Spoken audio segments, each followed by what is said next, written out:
आपने JCB machine को तो देखा ही होगा, लेकिन क्या आपने कभी सोचा है कि जेसीबी हमेशा येलो कलर की क्यों होती है? दरअसल जेसीबी इंग्लैंड की एक कंपनी का नाम है जो जेसीबी मशीन बनाती है और पहले इसका रंग सफ़ेद और लाल हुआ करता था, लेकिन बाद में इसे पीला कर दिया गया। इस पीले रंग की वजह से जेसीबी कंस्ट्रक्शन वाली जगह में आसानी से दिख जाती है, चाहे दिन हो या रात, जिससे लोगों को आसानी से पता चल जाता है कि आगे खुदाई का काम चल रहा है। और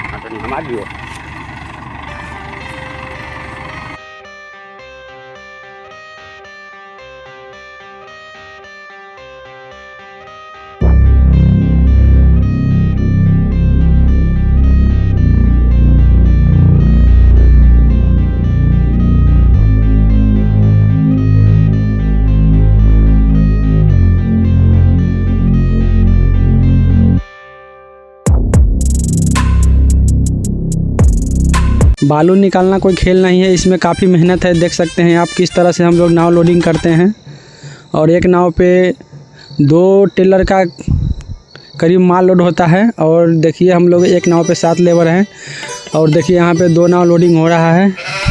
एक नाव लोडिंग करने में काफ़ी समय लग रहा है यहाँ पे। और बता दें कि अभी बालू का भी रेट नहीं चल रहा है अच्छा। तो दोस्त वीडियो